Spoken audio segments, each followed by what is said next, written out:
Right, streets of social media manoskura nchiona kuti nyaya dziri kufamba sei. Aiwa ndinayo nyaya ndoda kuti ndinge ndinosvitsa kwamuri imi mozo kuti zviri kuitika. Nyaya iyi kutaura chokwadi yandidisappointa zvishoma.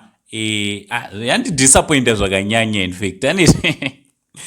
Kungosekawo hangu asi hazvifadze zvandasangana nazvo vazukuru. Asi chekutanga ndisanda kuzivisai nyaya yachona zvizere. Kana uri munyowani usati wasubscribe paSaint TV, kana uchiripo kuti usubscribe, turn on your notification bell kuitira kuti every time we upload a video you will be notified. Also vazukuru, hande kuSimplex Music YouTube channel. Handiti bhuru wangu anonzi Simplex ane chimwewo chiridhim chiri kupisa. Vazukuru handi kunyepera hapa Simplex gora asati rapera zvaro but apapedza masports. Handiti zvegore rino iri togona kutongomupa number 1, togona kungomupa mukombe nekuda kweridhim rabuditsa rinonzi School of Thoughts. Handiti imimi endai munoona first pinned comment ndo pandaisa link rekuenda kuchannel kwachona.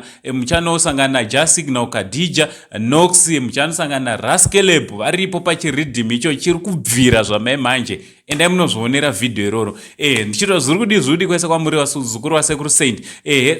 Mudhara wamuri kuona uyu, sekuru avo vamuri kuona vari apo Vabatwa Vachiba Decoder Mushop inotengesa electrical gadgets. Handiti Vabatwa vane decoder ravari kupomerwa kunzi vadi vanga vatotora vakubuda naro vasina kubhadhara. Handiti chinova chinhu chanyadzisa vazukuru nekuda kwezera irori wotoshayiwa kuti chii chiri kuitika sekuru vevazukuru ava. Handiti vatobatwa vachiba vazukuru. Chinova chinhu chinonyadzisa chinoembarasa vana vavo kunyange nevazukuru vavo. Handiti I'm sure vanotona vazukuru vakura.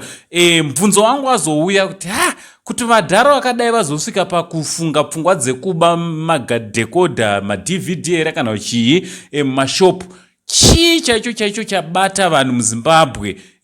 Haisi nhamo here vazukuru, haisi nhamo here bhozi chingwa kana chakudarika dhora.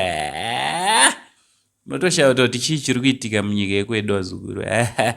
Zvakatioma. Handiti zvakaoma vazukuru, kushayikwa inzara here, chii chiri kunetsa chaizvo. Amen. Ngataura comment section kuti munofungei nezvasekuru Vabatwa Vachiba uye nemamiriro akaita zvinhu, kuti hasiriwo here ari kukonzeresa kuti vadhara vakadai vasvike pakufunga kuti beta ndingosimudzawo ndonotengesawo $5 $20 ndodii ndowanawo chekurarama nacho. Amen. From Uncle Saint, the only Zim uncle, ndochandango ndikuzivise handei kuSimplex Music tibva panapa tinozvionera. Ndichiti much love.